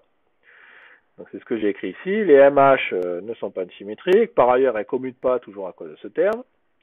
Et la résolvante, ce que j'appelle la résolvante discrète associée à ces matrices-là, c'est-à-dire l'opérateur, le produit de ces matrices-là successifs, eh bien, si je le majore sauvagement en prenant la norme de tous les produits, en disant que la norme de la matrice est plus petite que le produit des normes des matrices ici, eh bien, ça ne va pas du tout marcher. Ça va me donner un terme exponentiellement grand en lambda. Donc c'est pas du tout ça qu'il faut faire. Alors c'est là où c'est délicat. Je ne vais pas vous dire comment on a fait ça, parce que c'est la partie technique. En fait, il faut étudier vraiment cet opérateur-là sans prendre le produit des normes. Il faut vraiment étudier de façon plus précise. Et en fait, on arrive à démontrer que la norme de cette matrice-là n'est pas 1, contrairement au cas continu, mais elle est quand même uniformément bornée en I et J, à condition que le produit H carré lambda soit contrôlé. Donc c'est là où apparaît la condition qui est dans le théorème. Si H carré lambda est contrôlé par une certaine constante C1, alors on est capable de montrer que ces produits de matrice là sont uniformément bornés.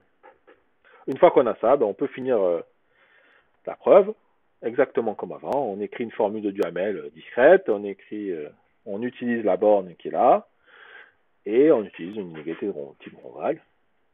On obtient que UI est plus petit que constante fois UJ pour tout I et J, où UI c'est ces vecteurs-là, hein, je vous rappelle. Voilà. Donc la norme de ce vecteur en un point I est contrôlée par la norme de ce vecteur en un autre point J, quel que soit I et J. Tout ça à condition qu'H carré lambda soit contrôlé. Et maintenant, je peux élever au carré, sommer sur I, et j'obtiens exactement la même conclusion. Donc voilà comment on s'y prend. J'ai caché sous le tapis la partie difficile qui est la partie en rouge ici.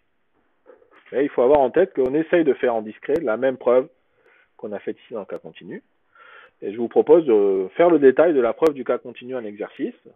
Là, je pense avoir donné suffisamment de détails pour que vous puissiez la faire du début à la fin.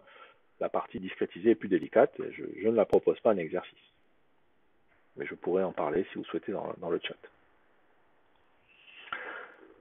Voilà. Alors, avant de passer à la suite, je voudrais faire un petit... Donc, on va essayer maintenant d'appliquer ça à des systèmes discrétisés, toujours en D, des systèmes paraboliques couplés. Pour ça, je voudrais introduire un peu de notation et introduire la notation du produit tensoriel. Donc, je ne suis pas du tout un spécialiste d'algèbre tensorielle et je me sers uniquement du produit tensoriel comme une sorte de façon agréable de présenter des calculs. C'est un formalisme qu'on a trouvé assez agréable pour faire ce qui va suivre. Donc, je fais une toute rapide introduction.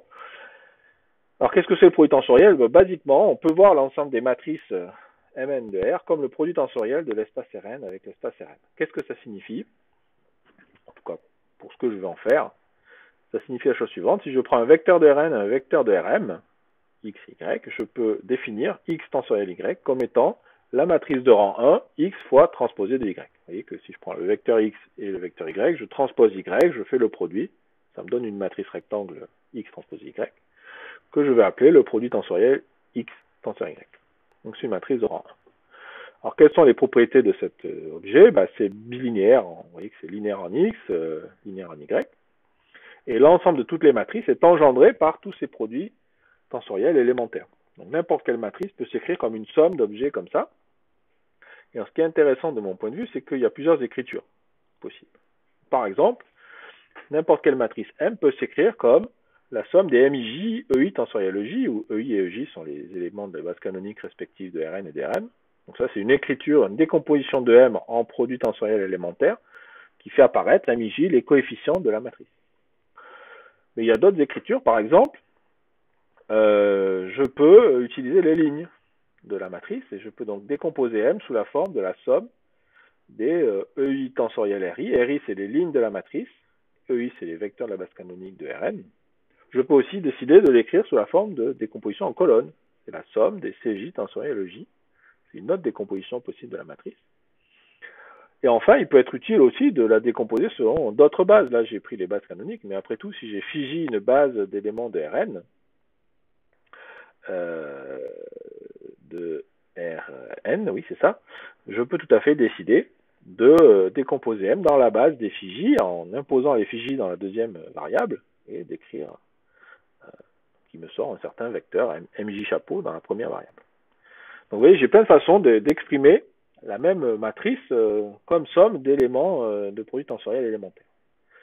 Bon, alors maintenant, qu'est-ce qu'on peut faire? On peut faire des calculs avec ces objets. Par exemple, si je prends deux formes linéaires, une sur Rn et une sur Rm, donc typiquement c'est une opération que je fais sur les lignes ou une opération que je fais sur les colonnes, il faut voir ça comme ça, eh bien je peux définir un opérateur un tout petit peu plus compliqué, qui est l'opérateur tensorisé A1 tensoriel A2, qui devient une forme linéaire sur Rn tenseur Rm, autrement dit sur l'ensemble des matrices, définie de façon suivante. A1 tensoriel A2 appliqué à X tenseur Y, c'est le produit de A1 appliqué à X fois A2 appliqué à Y, que j'étends par linéarité. C'est-à-dire que là, je l'ai défini uniquement sur les éléments de cette forme, et maintenant, je peux, toute matrice pouvant s'écrire comme combinaison d'éléments de cette forme, eh bien, je peux définir A1 tensoriel A2 comme un opérateur sur l'ensemble de toutes les matrices, c'est-à-dire l'ensemble de toutes les combinaisons possibles d'opérateurs de rang 1 comme ça. Et bien sûr, la définition qui est là ne dépend pas de la décomposition que j'ai choisie de la matrice. Donc très concrètement, un opérateur A1 tenseur A2 comme ça, c'est une façon de dire, voilà comment j'agis sur les lignes, voilà comment j'agis sur les colonnes, et je peux faire la combinaison des deux, définie comme ça. Et plus généralement, si vous avez un opérateur linéaire de Rn dans Rp, un opérateur linéaire de Rm dans Rq, eh bien le produit tensoriel A1, A2, c'est un opérateur linéaire de Rn tensoriel Rm dans Rp tensoriel Rq, défini de la façon suivante, étendu par linéarité. Alors dit comme ça a l'air assez abstrait, voilà comment moi je vais m'en servir dans la suite. Premier exemple, j'ai envie de considérer une grille de discrétisation de mon intervalle, mais sur cette grille, à chaque point de la grille, je vais avoir deux inconnus. Vous voyez où je vais en venir, je vais faire des systèmes paraboliques à deux inconnus. Donc je pourrais très bien décider, pour faire ça, de ranger toutes mes inconnues dans un grand vecteur de taille 2n. Si n est la taille de la grille, j'ai deux inconnus par point de la grille, je peux tout ranger dans un vecteur de taille 2n. Le problème, c'est que j'ai plusieurs façons de faire ça. Vous voyez que je peux commencer par ranger d'abord tous les composantes, tous les éléments de la première composante. Donc ça fait n éléments. Et puis ensuite, je range derrière les valeurs de la deuxième composante. Ou alors, je peux dire, je commence par mettre sur le point numéro 1 de la grille les deux valeurs des deux composantes, puis sur le point numéro 2 les deux valeurs des deux composantes, etc. Donc j'ai le choix, et ce choix est en fait assez désagréable. Parce que selon ce que je veux faire, il y a un des choix qui est plus confortable que l'autre. Et donc l'idée, c'est au moins pour faire l'analyse, et même on verra pour faire la programmation, c'est de ne pas faire de choix. Et donc c'est ce que permet de faire ce formalisme de produit tensoriel. Je ne choisis pas comment je range mes inconnus, je les considère comme éléments de ce produit tensoriel. EH, c'est donc l'espace de discrétisation scalaire, tensorisé avec R2. R2, ça veut dire que j'ai deux composantes.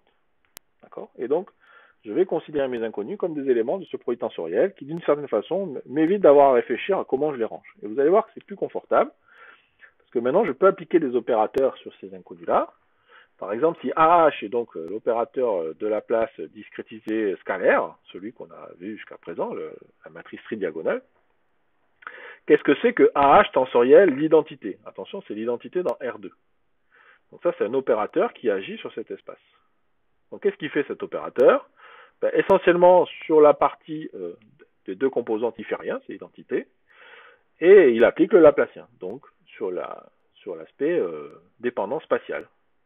Donc AH tensoriel identité 2, c'est rien d'autre que l'opérateur de Laplace discrétisé qu'on applique composant par composant à chacune des deux composantes du système.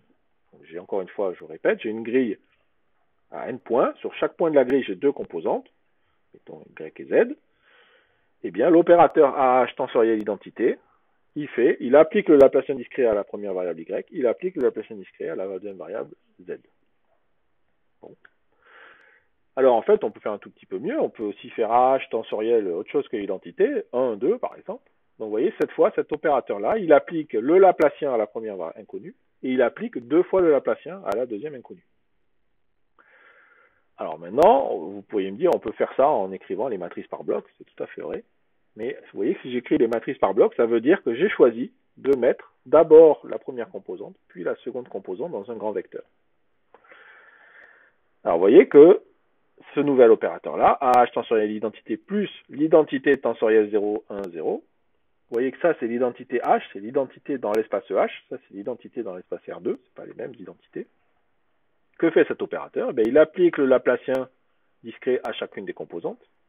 Et ici, il fait l'opération 0, 0, 1 sans rien faire sur la dépendance en H. Ce qui signifie quoi? Ça veut dire que cet opérateur-là, il va prendre les deux composantes Y et Z, il va renvoyer 0 sur la première composante, 0, 0, et il va renvoyer Y, une fois Y plus 0 fois Z, sur la deuxième composante. Donc ça vous construit un opérateur qui est un opérateur de Laplace discrétisé sur les deux composantes, plus un couplage entre les composantes. Donc c'est une façon assez agréable de l'écrire. Si vous essayez d'écrire ça par bloc, vous allez voir que ça ne va pas bien se passer. Ça va être plus compliqué. Deuxième exemple, si je veux faire de la discrétisation sur une grille cartésienne 2D. Donc qu'est-ce que c'est qu'une grille cartésienne 2D? C'est rien d'autre qu'une grille dans la première direction, multipliée, si vous voulez, par une grille dans la deuxième direction. Donc EH et EK. H et K étant les pas des maillages, respectivement, dans la première et dans la deuxième direction. Et donc, l'inconnu sur la grille 2D, au lieu de l'avoir comme une matrice avec des coordonnées J, je préfère l'avoir comme le produit tensoriel de la grille dans la dimension 1 par la grille dans la dimension 2, dans la deuxième dimension. Et alors maintenant, vous voyez que si je sais définir l'opérateur de Laplace discrétisé sur la première grille, donc ça c'est un opérateur, disons, monodimensionnel, AK, l'opérateur de Laplace sur la deuxième grille, c'est aussi un opérateur monodimensionnel, eh bien je peux les combiner. Donc, par exemple, AH tensoriel l'identité K, c'est l'opérateur moins D2X que j'applique à une inconnue 2D. Donc je prends ma grille 2D, et j'ai envie d'appliquer l'opérateur discret Laplacien en X. Comment je fais? Ben, je construis AH tensoriel identité.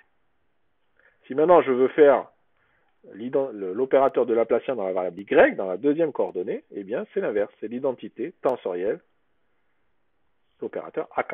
Et ça, c'est un opérateur qui, sur mon inconnu vectoriel, mon inconnu 2D, discrète, m'applique l'opérateur Laplacien dans la variable Y. Et donc du coup, ben, comme ça, je peux construire l'opérateur de Laplace 2D, en faisant simplement la somme de ces deux-là. Donc AH tensoriel identité plus identité tensorielle AK, celui-ci, c'est bien l'opérateur Laplacien discret en dimension 2. C'est l'opérateur à 5 diagonales. Donc vous voyez que ça permet de construire des opérateurs multi-D ou bien 1D mais avec plusieurs composantes, uniquement à partir de briques de base qui sont les opérateurs scalaires. Et on verra que dans Python, on peut faire ça avec des opérations matricielles, sans même se préoccuper de la façon dont on va ranger les inconnus. Alors maintenant qu'on a ça, je vais pouvoir l'utiliser pour vous présenter le résultat de contrôlabilité A0 en 1D pour des systèmes couplés discrétisés. Donc voilà le système, vous voyez ces deux composantes, je les ai appelées alpha et bêta. Donc la première composante alpha vérifie une équation de chaleur discrétisée, toute simple. La deuxième composante vérifie une équation de chaleur discrétisée plus un terme de couplage, donc alpha intervient dans l'équation sur bêta. Et où est le contrôle? Eh bien le contrôle il est là, il intervient au bord, sur le bord gauche du domaine, donc c'est alpha 0, la valeur en i égale à 0 de la composante alpha qui joue le rôle du contrôle. Donc c'est le contrôle est là, c'est une fonction scalaire du temps qui intervient dans alpha. Alpha vérifie cette équation et c'est le couplage qui est là qui doit faire en sorte de contrôler bêta. Alors je vais réécrire de plusieurs façons ce système. D'abord, si je commence par appeler alpha h et bêta h les éléments alpha i et bêta i que j'ai rassemblés, vous voyez que voilà la façon d'écrire par bloc les équations qui sont ci-dessus. Okay, donc là, j'ai décidé de ranger d'abord alpha, puis bêta. Et donc, comme je vous ai dit tout à l'heure, c'est plus confortable pour les calculs d'introduire la notation tensorielle. Donc voilà ce que ça devient. Si maintenant mon inconnu s'appelle YH, YH, elle rassemble alpha et bêta, les deux composantes. Donc concrètement, ça revient à dire que YH s'écrit comme une certaine fonction scalaire discrète tensorisée avec 1, 0. Ça veut dire ça, c'est la première composante de Y. Plus une certaine fonction scalaire bêta tensorisée avec 0, 1. Ça, c'est la deuxième composante de Y. Et donc, avec les notations que j'ai présentées tout à l'heure, le système devient sous forme compacte dt de cet élément plus AH tensoriel d'identité Y. Ça correspond à la partie diffusive de l'équation qui est là. Maintenant, j'ai les termes de couplage, c'est-à-dire ce terme ici, qui se traduit par cet opérateur identité tensorielle 0, 0, 1, 0. Donc c'est lui qui explique que c'est la première composante de I, de Y, qui va aller intervenir dans la deuxième équation. Et puis j'ai l'opérateur de contrôle. Donc je vois ici que l'opérateur de contrôle n'intervient que dans la première équation du système, autrement dit une équation sur alpha. Et ça intervient comment? Ça intervient par le biais d'un opérateur de contrôle au bord, BH, qui est l'opérateur de contrôle au bord qu'on a déjà rencontré, opérateur scalaire. Donc à partir des briques de base qu'on a déjà rencontrées, simplement par cette opération de tensorisation, on a la version système couplée de l'équation. Alors voilà, donc si je résume, l'espace d'état, ça va être maintenant, donc dans un cadre plus général où j'aurai n composantes EH tensorielles avec Rn, si j'ai n composantes dans mon système. C, ça sera une matrice de dimension n qui sert à expliquer comment les équations sont couplées entre elles. L'opérateur elliptique discret qui sera donc sous-jacent, c'est le Laplacien discret scalaire tensorisé avec l'identité, plus l'identité tensorisée avec C. Et du coup, je peux calculer son adjoint, qui est rien d'autre que l'adjoint qui est là. L'espace de contrôle, ce serait Rm en général. B, ce serait la matrice MNM qui explique comment les M contrôles interviennent dans les N équations. Et quand je mets tout ça ensemble, j'obtiens l'opérateur de contrôle BH tensorisé avec B. Alors dans la suite, on va s'intéresser essentiellement au cas cascade. Qu'est-ce que c'est le cas cascade? C'est grand B au 1, 0, 0, 0. Ça veut dire que le contrôle agit uniquement sur la première composante du système. Et le couplage s'effectue, donc c'est ce qu'on appelle la cascade, par un bloc de Jordan, c'est-à-dire que la première composante intervient dans la deuxième équation du système, la deuxième composante intervient dans la troisième équation du système, etc. Voilà, alors revoilà les acteurs de ce système. Vous avez ici l'opérateur de contrôle, la matrice de couplage, leurs adjoints, leurs transposés en l'occurrence, et l'opérateur adjoint du système qui est celui-ci. Alors, il se trouve qu'on peut faire l'analyse spectrale de ce système assez simplement à partir de l'analyse spectrale du cas scalaire. C'est là où je voulais en venir. Donc, j'ai écrit ici, donc d'abord, les valeurs propres de cet opérateur LH étoile, ce sont les mêmes que les valeurs propres de AH. Exactement les mêmes, les lambda KH de tout à l'heure. La nouveauté, c'est que chacune de ces valeurs propres a maintenant une multiplicité géométrique 1 et une multiplicité algébrique de n. C'est-à-dire que chaque valeur propre est simple, il n'y a qu'un seul vecteur propre, et il y a une chaîne de Jordan associée. Donc, il se trouve qu'on peut complètement les expliciter avec la notation tensorielle que j'ai introduite. Et donc, vous pouvez vérifier à la main que phi kh tensoriel E1, c'est-à-dire la fonction qui vaut phi kh sur la première composante et 0 sur les autres, est fonction propre de l'opérateur LH étoile pour la valeur propre lambda k. Ça, c'est le vecteur propre phi kh tensoriel E1. Et maintenant, on peut dérouler la chaîne de Jordan. Le deuxième élément de la chaîne de Jordan, c'est phi kh tensoriel E2, qui vérifie LH étoile, phi kh tensoriel E2, égale lambda, phi kh tensoriel E2, plus phi kh tensoriel E1, le précédent, le vecteur propre. Et ainsi de suite. Vous déroulez comme ça votre chaîne de Jordan. Ça, c'est un petit calcul que vous pouvez vérifier très facilement. Et donc, une fois que vous avez ça, vous pouvez exprimer le semi-groupe adjoint. Exponentielle moins t LH étoile. Quand vous le calculez sur phi KH tensoriel EI, eh bien, qu'est-ce qui se passe? Vous commencez par écrire ça comme exponentielle moins t lambda KH fois exponentielle moins t L étoile moins lambda, appliqué à ça. Et puis ça, vous l'écrivez, vous écrivez la formule en série. Et comme tout est fait pour que L étoile moins lambda soit nilpotent, disons quand je l'applique à ces vecteurs-là, au bout d'un moment ça fait 0, eh bien, vous obtenez une formule assez simple. Vous obtenez exponentielle moins t lambda kh fois une somme pour j égale à i de moins t à la puissance i moins j sur factoriel i moins j, phi kj, tensoriel ej. Donc vous avez une expression assez simple du semi-groupe dans le cas où vous avez des multiplicités sur la valeur propre lambda k. Une fois qu'on a ça, on n'a plus qu'à le mettre dans le système. Donc vous voyez, je teste l'équation, le problème de contrôle que je suis en train d'essayer de résoudre contre chacun de ces éléments. Alors évidemment, on fait varier k, on fait varier i, et ça forme une base de l'espace d'état. Donc si je teste contre tous ces éléments, j'ai des équations de moment qui vont être une condition. Ces équations de moment vont être équivalentes aux problématiques de contrôle. Donc voilà le problème de moment auquel j'arrive. Donc ici, je reconnais le terme de contrôle qui apparaît dans l'équation, BH tensoriel B fois le contrôle VH. Là, j'ai le semi-groupe adjoint appliqué à A phi KH tensoriel EI. Et puis là, j'ai le semi-groupe adjoint appliqué à phi KH tensoriel EI fois Y0. Donc toutes ces équations doivent être vérifiées pour tout cas et pour tout i. Alors on va essayer de simplifier un tout petit peu en travaillant sur le membre de droite. Donc d'abord, on va remplacer le semi-groupe adjoint par la formule obtenue avant. Vous voyez que ça donne cette somme qui fait apparaître tous les phi k tensoriel j pour j compris entre 1 et i. Maintenant, on va faire passer l'opérateur de contrôle à droite. Pour le faire passer à droite, on va appliquer son adjoint. Alors, quand j'applique l'adjoint à un terme de la forme phi kh tensoriel i, qu'est-ce qui se passe? Eh bien, il se passe que BH étoile vient s'appliquer sur le phi kh tensoriel, B étoile appliqué à EJ. C'est là tout le confort de la notation tensorielle. Alors maintenant, qu'est-ce que je vois? Je vois que B étoile, c'est cet individu. C'est la ligne 1, 0, 0, 0. Et donc, quand je l'applique au JM vecteur de base, ça fait toujours 0, sauf si J égale 1. Autrement dit, le terme rouge ici vaut toujours 0, sauf si J égale 1, ce qui fait que ça va considérablement simplifier ce terme. Il va rester uniquement le terme pour J égale 1. Donc voilà ce qu'on obtient à la fin. On obtient B étoile H phi KH, ça c'est l'observation associée à la fonction propre scalaire phi KH. Ça c'est des termes qu'on a déjà étudiés tout à l'heure dans le théorème d'analyse spectrale. On a donné une borne par en dessous de ce terme. L'intégrale de VHS, ça c'est le contrôle que je cherche. L'exponentielle moins t moins s lambda fois le polynôme en s moins t. Et donc vous reconnaissez ici, non pas l'exponentielle en temps, mais l'exponentielle en temps fois un polynôme de degré i devant là. Donc c'est exactement les quantités que j'avais introduites dans le théorème sur les familles biorthogonales au tout début de la vidéo. C'est pour ça que j'avais introduit la version un tout petit peu généralisée avec la puissance de t devant. Et puis là, j'ai un terme source qui est une donnée. Ça dépend que de la donnée initiale. Donc je l'appelle VKIH. Bon, maintenant c'est fini. Donc qu'est-ce qu'on fait? On prend une famille biorthogonale. Alors il y a plein d'indices. Q, L, J, H.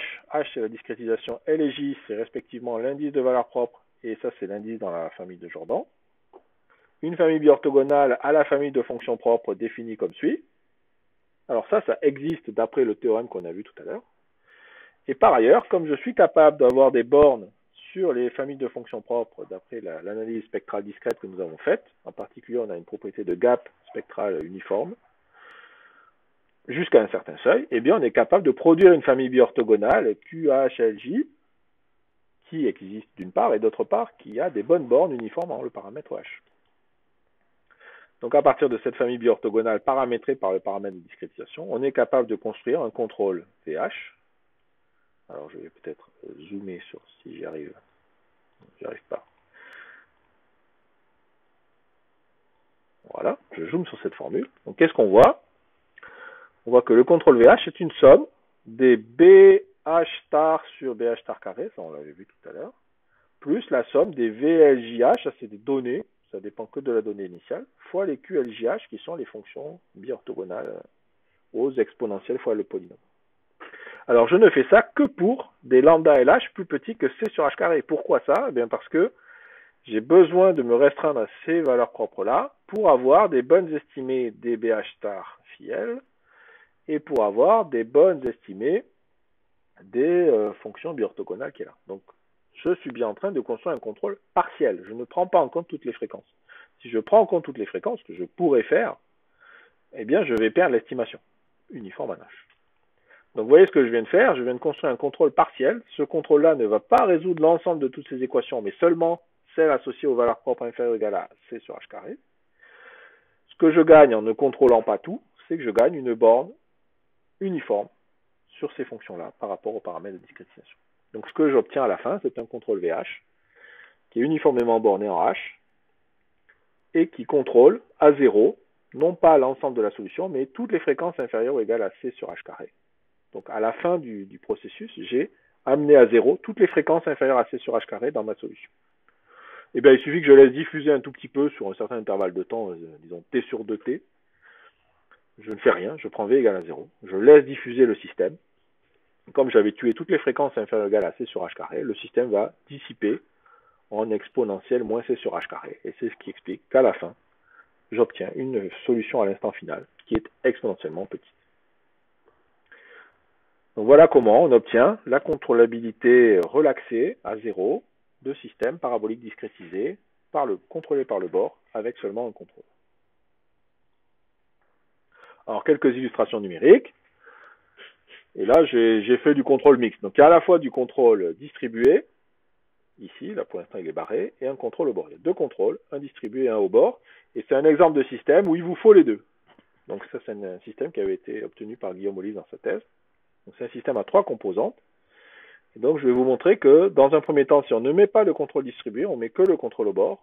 Donc vous allez voir que la courbe bleue, là, qui correspond à la première composante, au bord, elle ne va pas valoir 0. Elle va valoir quelque chose, qui est donc le contrôle. Et voilà ce qui se passe quand je fais marcher le système. Alors évidemment, ça fait un contrôle extrêmement grand parce que j'ai pris des jeux de paramètres pour qu'on y voit quelque chose. Mais à la fin, ce qui se passe, à l'instant t égale 0,1, qui est le temps final, ça a bien amené à 0 la composante numéro 1, mais ça n'a pas du tout amené à 0 la composante numéro 2 et la composante numéro 3. Donc on pourrait penser que je m'y suis mal pris. En fait, quand on fait la courbe de convergence qui ressemble aux courbes que je vous ai montrées la dernière fois, eh bien, on voit bien que ça ne marche pas du tout. La taille de la cible ne diminue pas quand je raffine, et l'énergie optimale associée à la méthode HUM pénalisée explose comme 1 sur H puissance 4. Je rappelle qu'on a choisi le paramètre de pénalisation phi de H égale H puissance 4, comme depuis la dernière fois. Et donc, eh bien, j'ai affaire à un système qui n'est pas contrôlable à 0, ce qu'on peut effectivement démontrer. Donc le système discret, lui, il n'arrive pas à contrôler à 0, et pour cause, le système continu n'est pas contrôlable à 0. Si maintenant je fais l'inverse, je ne mets pas de contrôle au bord, mais je mets seulement le contrôle distribué, donc distribué dans ce sous-domaine-là, eh bien, vous allez voir ce qui se passe. Il fait de son mieux, et on voit bien que la courbe rouge, enfin on voit bien, façon de parler, je vais essayer de zoomer. Alors, on voit que les courbes rouges et vertes ne sont pas égales à 0. Alors on pourrait dire encore une fois que c'est dû à j'ai pas assez raffiné, eh bien, on fait les mêmes courbes que tout à l'heure. Quand on raffine le maillage, je n'arrive pas à faire converger la cible vers 0. Le contrôle reste borné, certes, mais il ne fait pas complètement son travail. Et on voit que l'énergie optimale explose. Et encore une fois, c'est tout à fait cohérent avec l'analyse théorique du problème qui nous dit que ce système-là, si je mets seulement un contrôle distribué, n'est pas contrôlable à 0. En revanche, si je mets les deux, donc un contrôle distribué et un contrôle au bord, donc un contrôle au bord sur la première composante, un contrôle distribué sur la troisième composante, autrement dit, la courbe bleue est contrôlée par le bord, la courbe verte est contrôlée par la terme source, eh bien, la combinaison des deux effets, donc encore une fois, ça fait des grands contrôles au bord, mais ici, arrive à quelque chose qui ressemble à 0, et je vais essayer de vous convaincre complètement en montrant la courbe de convergence. Cette fois, quand je mets les deux contrôles, eh bien, effectivement, la cible tend vers 0 comme h carré, et l'énergie optimale est bornée, le coût du contrôle est borné. J'ai bien affaire à un système contrôlable à 0. Alors pour terminer, j'aimerais dire un mot, alors ça va être assez rapide et peut-être un petit peu technique, sur qu'est-ce qu'on fait pour essayer avoir des résultats multidimensionnels pour un contrôle au bord pour les systèmes. Alors, voilà typiquement le résultat qu'on a obtenu avec Seben Abdallah, Manolo González Burgos et Guillaume Olive il y a quelques années. Donc il s'agit du contrôle d'un système, donc Y a plusieurs composantes, couplées, la matrice C sert de couplage ici, dans un domaine qui a une structure tout à fait particulière, c'est une structure de produit cartésien. Vous voyez que notre domaine, c'est oméga, c'est 0 pi, l'intervalle ici, croix oméga 2. C'est un cylindre, si vous voulez, à tranche non sphérique, mais c'est un cylindre. Le contrôle, on l'exerce uniquement sur une des phases du cylindre, sur une partie de la phase du cylindre, la petite oméga 2, et il s'exerce à travers une matrice grand B, c'est-à-dire que potentiellement, il n'agit pas sur toutes les composantes. Donc ça, c'est le système général qu'on a considéré. Et ce qu'on avait démontré à l'époque, c'est que ce système-là est contrôlable à 0 autant t, si et seulement si le système ici, ce système monodimensionnel, donc celui-ci posé uniquement sur l'intervalle 0 pi, est lui-même contrôlable à 0. Donc, on ramène l'étude d'un système multidimensionnel contrôlé par une partie du bord à l'étude d'un système monodimensionnel. Alors, il se trouve que ce système-là, dans le cas cascade, c'est-à-dire si B c'est 1, 0, 0, 0 et C c'est le bloc de Jordan, ce système monodimensionnel-là est contrôlable à 0. Donc, autrement dit, si vous prenez le système en cascade, le contrôle agit uniquement sur la première composante. Le couplage s'effectue en cascade avec le bloc de Jordan. Dans cette géométrie multi-D, en contrôlant uniquement sur le petit oméga 2 qui est un bout du bord, là, une partie de la face du cylindre, alors le système est contrôlable à 0 en tout temps. Alors, il y a plusieurs choses dans ce résultat, et en particulier, c'est très important qu'on ait à faire une géométrie cartésienne. Donc, comment ça marche? Eh bien, c'est un mélange de méthode des moments et de méthode de Lebor-Robiano. Donc, on essaie de faire une méthode de type Lebor-Robiano dans la variable oméga 2, à ceci près qu'à chaque fois on contrôle non pas sur un sous-ensemble fini de valeurs propres, mais sur un sous-ensemble d'espaces de dimension infinie. Bon. Et donc à chaque étape de la méthode de Lebor-Robiano, on doit résoudre un problème de contrôle 1D dans la variable oméga 1, qui ressemble à s'y méprendre à celui-ci, et on a besoin de savoir le faire avec une estimée du coût du contrôle. Donc il faut combiner ces deux procédures. La première partie, c'est Lebor-Robiano, ça on sait on sait faire des inégalités spectrales de type Lebor-Robiano. La deuxième partie, il fallait être capable de savoir contrôler le problème monodimensionnel avec une estimation du coût, et c'est très important parce que, comme on l'a vu, la méthode de Lebor-Robiano consiste à construire le contrôle sur un intervalle 0t en saucissonnant l'intervalle 0t en petit intervalle de temps de plus en plus petit. Et donc, si je ne sais pas combien ça coûte de résoudre le problème de contrôle sur chaque intervalle de temps petit, je ne peux pas conclure. Et donc, j'ai besoin d'une estimée du coût du contrôle en fonction du temps, parce que ce grand T, là, en fait, ça va être une petite portion de l'intervalle 0T à la fin, et donc, l'intervalle de temps sur lequel je vais appliquer ce résultat va tendre vers 0. Il faut que je sois capable de contrôler comment le fait que le temps tende vers 0 influe sur le coût. Alors, ça marche, cette méthode, parce qu'on a affaire à une géométrie cartésienne. Donc, c'est le fait que oméga, ce soit vraiment un domaine, un intervalle croît un domaine, c'est absolument crucial. Et il faut aussi que l'opérateur soit compatible avec ce découpage. Donc, il faut que les variables, disons x1 et x2, puissent se découpler. Et donc, vous voyez qu'en fait, pour bien comprendre ça, c'est pas inutile de le voir avec la notation tensorielle que j'ai essayé d'introduire tout à l'heure. Je l'ai introduit pour les matrices. En fait, on peut faire pareil sur des opérateurs. Donc, ça a l'air de compliquer l'affaire, mais en fait, pas vraiment. Vous voyez que j'ai réécrit mon Laplacien 2D, là, comme un premier terme qui est le Laplacien en dimension 1 dans la variable oméga 1, dans le domaine oméga 1, tensorisé avec ce qui se passe dans la variable oméga 2, c'est-à-dire rien, et tensorisé avec ce qui se passe dans les différentes composantes du système, rien non plus, c'est l'identité. Donc ça, c'est une façon compliquée d'écrire l'opérateur moins D2x1, où x1 c'est la variable dans oméga 1. Et puis ici, j'ai la partie moins Laplacien dans les variables oméga 2, dans les variables transverses. Donc je fais rien par rapport à la variable x1, je prends le Laplacien par rapport aux variables x2, et je fais rien sur les composantes. Je fais ça uniformément sur toutes les composantes du système. Et enfin, le terme orange, qui est le terme de couplage, c'est un terme qui intervient uniquement, qui mélange les composantes du système, mais qui n'a pas d'action sur la dépendance en x1 et x2 de la fonction. Et ça, c'est le terme de bord, le terme de contrôle au bord, qui a une structure un peu compliquée, mais c'est B ici qui représente la façon dont le contrôle, comment il agit sur les différentes composantes du système. Donc pensez à 1, 0, 0, 0, c'est l'exemple typique. Dans la variable oméga 2, il agit bien à travers l'indicatrice de petit oméga 2 ici. Et dans la variable x1, c'est un contrôle au bord. Une façon d'écrire l'opérateur de contrôle au bord, je n'ai pas le temps de trop expliciter ça, c'est d'écrire ça comme le Laplacien de la fonction constante égale à x1. Alors, écrit comme ça, on a l'impression que ça fait 0, parce que la fonction constante égale à x1, évidemment, c'est polynomial de degré 1, quand je prends son Laplacien, c'est censé faire 0. En fait, on peut donner un sens à ça, et montrer qu'en fait, si j'applique ça au Laplacien, si je prends ici le Laplacien Dirichlet, comme x1 n'est pas nul au bord, et bien en fait, cet objet-là, c'est une façon d'écrire l'opérateur de contrôle au bord. Vous pouvez par exemple voir des détails de ce type d'approche dans le livre de Marie Stuxnack et George Weiss. Donc, notre théorème serait écrit comme ça. Si vous avez votre opérateur compliqué multidimensionnel, le système SB est contrôlable si et seulement si le système monodimensionnel qui est ici est contrôlable. Vous voyez que le terme violet a disparu, il n'est plus dans le système 1D, évidemment, puisque ce système-là est posé dans oméga 1.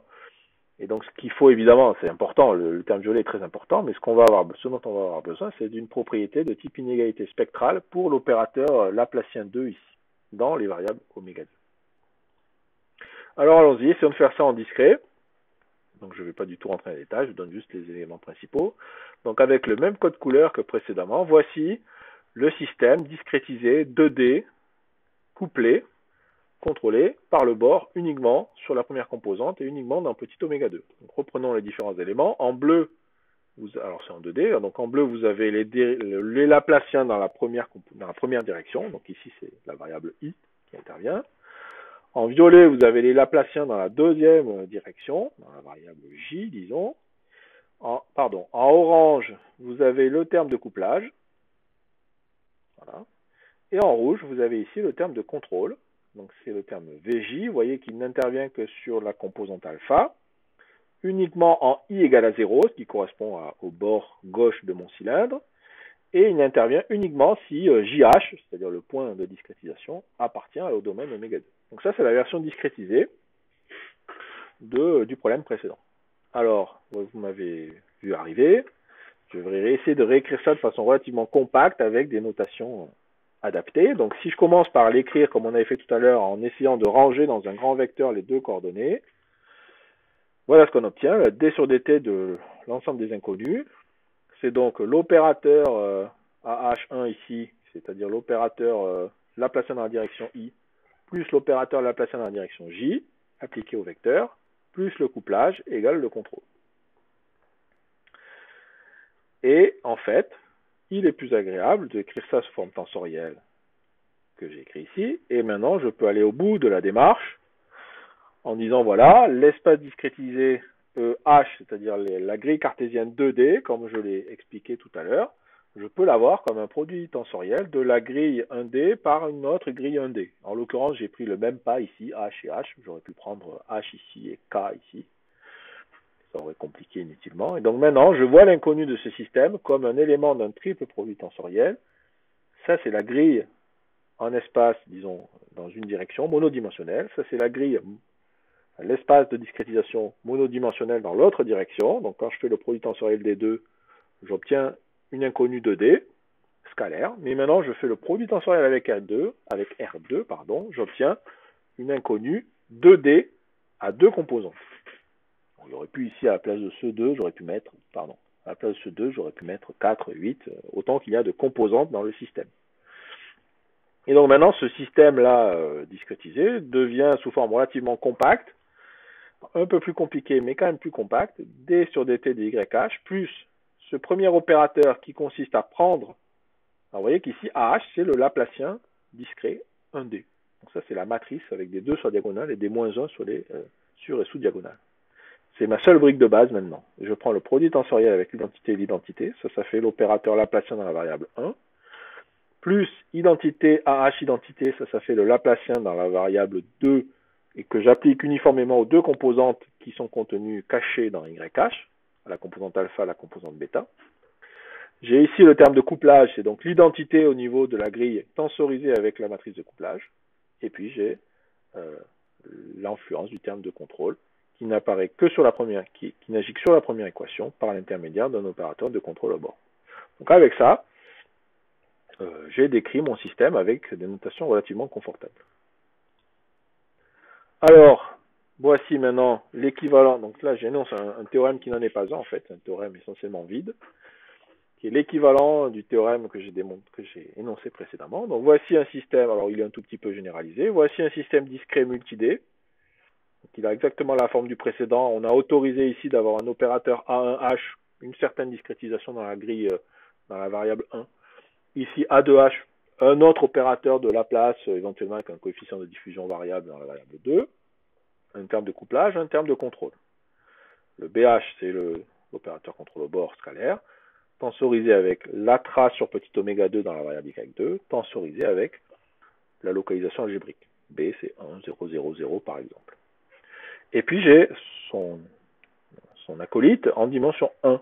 Donc c'est essentiellement le même système en dimension 1. Comme tout à l'heure, le terme de diffusion dans la direction transverse, qui est ici, disparaît dans le système de dimension 1. On s'intéresse qu'à la version monodimensionnelle. Du coup, vous voyez que j'ai enlevé un produit tensoriel. Hein. Donc c'est seulement deux termes tensorisés alors qu'il y en a trois. C'est normal, c'est un système 1D, discret. Alors le faux théorème, il dit la chose suivante. Supposons que le système monodimensionnel ici soit contrôlable à 0 autant t pour tout t, avec un coût en exponentielle c sur t et uniformément en h. Supposons ça. Supposons que, deuxièmement, que l'opérateur A de h, celui qu'on a oublié là en passant au système 1D, mais bien sûr il joue un rôle, hein. Donc on ne peut pas l'oublier complètement. Supposons que cet opérateur satisfait une inégalité de Leborobiano discrète spectrale par rapport à l'indicatrice de petit oméga 2, c'est-à-dire par rapport à cet individu, qu'on a aussi oublié quand on est passé au système 1D, vous voyez qu'il n'y est plus là dans le système 1D. Donc vous vous rappelez ce que c'est une inégalité spectrale de Leborobiano, c'est une inégalité qui prend la norme des fonctions propres, des combinaisons linéaires de ces fonctions, des fonctions propres de cet opérateur, qui regardent leur norme sur petit oméga 2 comparée à leur norme sur grand oméga 2. Et on veut pouvoir comparer ces deux normes avec une estimation exponentielle de la constante entre ces deux normes. Donc supposons que cet opérateur vérifie une inégalité de Leborobiano discrète uniformément en H. Et enfin, supposons que l'opérateur BH satisfait une forme de propriété d'admissibilité uniformément en H. Bon. Si ça c'est vrai, alors le système multi-D discret là-haut est contrôlable à 0 pour tout temps uniformément en H. Bien. Alors pourquoi je dis que c'est un théorème vide? Parce qu'aucune de... Alors, disons, les hypothèses 1 et 2 n'ont aucune chance d'être vraies. Comme j'ai essayé de vous en convaincre, en général, le système 1D, si je veux qu'il soit contrôlable uniformément en H, il faut que je relaxe la propriété de contrôlabilité. Si j'essaie vraiment de le contrôler à 0, le coût peut m'exploser à la figure quand H tend vers 0. L'opérateur A de H vérifie une inégalité de Leborobiano discrète uniformément en H. Je vous ai montré déjà précédemment que ça avait toutes les chances d'être faux. Si j'ai une chance que l'inégalité de Leborobiano discrète soit vraie, c'est uniquement sur une certaine portion du spectre, mais certainement pas sur tout le spectre. Donc ça, c'est faux aussi. Et donc finalement, ce théorème, le théorème est sûrement vrai, mais les hypothèses ont probablement aucune chance d'être vérifiées. Donc il faut un théorème un tout petit peu différent, que voici. Alors il est un peu plus compliqué, évidemment. C'est un terme qu'on a obtenu avec Damien Lancius. Et donc les deux hypothèses qui n'avaient aucune chance d'être vraies, il faut les relaxer un peu. Donc la première devient, pour tout tenter, pour toute donnée initiale, il existe un contrôle VH pour le système monodimensionnel ici, dont je sais estimer le coût exponentiellement, en exponentielle C sur T, et qui m'amène la cible, non pas à 0, mais à quelque chose d'exponentiellement petit. Supposons ça, et ça, je sais le démontrer pour un certain nombre de systèmes 1D, c'est ce qu'on a fait au début de cette séance, par la méthode des moments discrètes, par exemple. Ça, c'est la première hypothèse. Deuxième hypothèse, il existe une inégalité de type Leborobiano pour l'opérateur. Vous voyez, phi J de H, ce sont les fonctions propres de l'opérateur A de H qui sont ici. Et je demande une inégalité spectrale de type Leborobiano, comme on a vu dans la vidéo précédente, avec une estimée en exponentielle racine de mu. Et je demande que ce soit vrai jusqu'à un certain seuil mu2. Alors vous savez qu'on a vu que ça c'était vrai pour des mu2 de l'ordre de C sur H carré. Ok? Bien. Alors si je combine ces deux hypothèses, alors on est capable de montrer que le système multi-D discrétisé avec plusieurs composantes est également contrôlable au sens suivant. Je suis capable de construire des familles de contrôle VH avec une estimée ici du coût uniforme en H, qui amène la cible à quelque chose de constante uniforme en H fois exponentielle moins mu étoile T. Qu'est-ce que c'est que mu étoile? Mu étoile, ce sera le min de mu1 et mu2. Qu'est-ce que c'est que mu1 et mu2? Mu1, c'est celui qui apparaît ici. Mu2, c'est celui qui apparaît ici, dans le seuil de l'inégalité de Lobrobiano. Et en fait, ce qu'on est capable de montrer pour les hypothèses 1 et 2, c'est que ce mu1 et ce mu2 sont tous les deux du style constante sur h carré. Mu étoile étant le min des deux, mu étoile sera aussi de la forme constante sur h carré. Et donc vous voyez que si je remplace ici mu étoile par constante sur h carré, j'ai bien obtenu l'existence de familles de contrôle uniformément bornées qui sont capables d'amener la solution de mon système multi-D, discrétisé, système couplé, à quelque chose d'exponentiellement petit, en exponentielle moins c sur h carré. Autrement dit, ce système multi-D discrétisé, il est phi de h nul contrôlable pour n'importe quelle fonction phi qui tend vers 0, pas plus vite que l'exponentielle moins c sur h carré. Et donc finalement, je peux prendre phi de h égale n'importe quelle puissance de h. La méthode HUM pénalisée et associée va converger vers un contrôle. Va me produire en tout cas des contrôles uniformément bornés et des cibles qui vont tendre vers 0 à la vitesse que j'ai choisie. Alors, voilà le sketch of proof. C'est la même type d'idée que la construction de Leborobiano. J'ai remis ici en petit le diagramme. Les différences, c'est qu'on ne fait qu'un nombre fini de pas qui vont dépendre du fameux mu étoile. À un moment donné, il va falloir qu'on s'arrête dans la construction. L'autre différence avec la méthode de Leborobiano, c'est qu'à chaque étape, on ne va pas complètement tuer toutes les basses fréquences. Il va en rester des petits bouts. Mais on est quand même capable de dire combien il en reste. Donc elles sont quand même suffisamment dissipées pour pouvoir contrôler cette partie-là. Et après, il faut faire attention à ce que toutes les constantes dans toutes les estimées soient uniformes en H. Et donc c'est ce qu'on arrive à faire par ce type d'approche. Alors je conclus en vous montrant un résultat numérique. Donc voilà un système couplé multi-D, discrétisé. Vous voyez ici les solutions. Donc c'est le système le plus simple possible.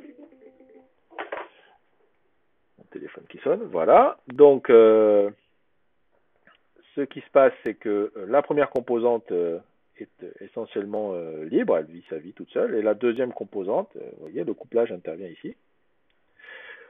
La deuxième composante vérifie des conditions de Dirichlet homogènes au bord, et la première composante sera contrôlée par le bord. Donc dans le premier résultat numérique que je vous montre, il n'y a pas de contrôle. Donc je fais sans contrôle. Alors évidemment, vous voyez la donnée initiale, hein. À droite c'est la composante Y2, à gauche c'est la composante Y1. Y1 est nul à l'instant t égale à 0, donc elle va rester nulle au cours du temps. Et Y2 n'est pas nul à l'instant t égale à 0, et donc elle va se dissiper, mais elle ne va certainement pas arriver à 0 au temps final. Voilà ce qui se passe. Vous voyez que la deuxième composante est dissipée, mais à l'instant t égale à 1, eh bien, elle n'est pas nulle, elle a dissipé, mais n'est pas arrivée à 0. La première composante, elle n'a pas bougé, elle était nulle à l'instant initial, elle est restée nulle au cours du temps. Qu'est-ce qui se passe si maintenant je mets un contrôle au bord? Donc je vous rappelle que je mets un contrôle sur la première composante. Donc, je vais vous montrer juste le premier écran de la simulation. Alors, c'est pas le premier temps, c'est le premier temps où j'ai affiché un dessin, disons. À l'instant t égale 0,05, vous voyez que le contrôle au bord est activé là. J'ai pris comme zone de contrôle ces trois bouts du bord là, tout à fait arbitrairement, c'était juste pour vous montrer. Donc vous voyez que là, ici, la donnée au bord sur Y1 s'est activée, c'est le contrôle qui est calculé par le schéma. Et donc ce contrôle au bord va influer sur Y1, et Y1 elle-même va influer sur Y2. Et donc voilà ce qui se passe au cours du temps. Le contrôle, encore une fois, se produit sur le bord de la première composante Y1, et à la fin, les deux composantes sont essentiellement arrivées à 0. Encore une fois, ce n'est pas exactement 0, mais c'est quelque chose de petit par rapport au pas de discrétisation. Voilà, et donc les théorèmes qu'on a démontrés avant justifient l'utilisation de la méthode que je présente là, et le fait qu'effectivement, on va construire ainsi des contrôles bornés qui vont amener la cible à quelque chose de petit, petit comme racine de phi de h, où phi de h c'est le paramètre de pénalisation qu'on aura choisi dans la méthode de la fonctionnelle HUM pénalise. Voilà, donc c'est en gros tout ce que je voulais vous raconter. Ça a duré un peu plus longtemps que prévu. J'espère que ça vous aura intéressé. Je vais dire un tout petit mot sur ce que je vais vous proposer de faire en Python dans les TP. Je détaillerai sûrement un peu plus dans la discussion qu'on aura sur le chat et puis dans les fichiers que je vais vous distribuer. Donc, quel est l'objectif? Il y aura deux parties à ces TP Python. La première partie, ce sera d'essayer de faire par vous-même, mettre en place par vous-même une méthode numérique dans un cas relativement simple. Donc là, je vous proposerai de faire le contrôle distribué de l'équation de la chaleur en dimension 1. Ce sera assez simple. Et voilà, en gros, les étapes qu'il faudra suivre. Et il faudra les suivre. Vous n'allez pas être lâché dans la nature comme ça. Je vous donnerai un code à trous, disons, un code modèle dans lequel vous aurez des parties à remplir. Mais disons, il y aura déjà une certaine structure. Donc en gros, ce qu'il faudra faire, c'est construire la grille, construire le Laplacien discret en dimension 1, implémenter une fonction qui arrive à résoudre le problème adjoint par la méthode de l'erreur implicite, implémenter une fonction qui résout le problème direct, donc avec le terme de source, le terme de contrôle, par la méthode de l'erreur implicite, construire la matrice de contrôle et son adjointe, implémenter la fonction qui calcule l'opérateur gramien, donc je vous renvoie à la première vidéo dans laquelle j'ai expliqué comment ce gramien était construit en pratique. Il s'agit de résoudre le problème adjoint, appliquer l'opérateur d'observation, résoudre le problème direct. C'était la boucle que je vous avais montrée. Et ensuite, il faudra résoudre le problème linéaire HUM associé. Et pour ça, on utilisera le gradient conjugué. Et on utilisera un gradient conjugué qui est déjà programmé dans Python, dans la librairie SciPy. Donc il y aura une petite manip à faire, mais enfin, là, on ne programmera pas nous-mêmes le gradient conjugué. On va essayer d'utiliser ce qui est déjà fourni par Python. Et puis après, il faudra tracer évidemment la solution contrôlée, vérifier qu'elle arrive bien à 0 ou presque à l'instant final. Donc ça, ce sera la première partie. J'espère que ce sera suffisamment simple pour que tout le monde puisse suivre. Dans une deuxième partie, j'essaierai de vous montrer qu'on peut faire des choses un tout petit peu plus compliquées. Et donc là, ce sera, je vous distribuerai un code, un module Python que j'ai fait moi-même. Alors, ce sera du Python orienté objet. Alors, c'est du orienté objet relativement simple, mais néanmoins orienté objet. Mais là, je ne vous demanderai pas dans un premier temps d'aller trafiquer dans ce code, je vous le donnerai, et le but, ce sera dans un premier temps de l'utiliser, d'apprendre à s'en servir pour pouvoir essayer de reproduire les simulations, par exemple, que je vous ai montré dans le cours. Et donc là, vous pourrez, avec ce code, simuler essentiellement tous les cas indés que j'ai montrés. Ça, ce sera la première étape, ce sera déjà pas mal, et ceux d'entre vous qui sont le plus à l'aise pourront aller voir à l'intérieur du module, voir comment il fonctionne, comment je l'ai codé. Ce ne sera pas très très différent de la partie 1 du TP, mais juste un tout petit peu plus sophistiqué.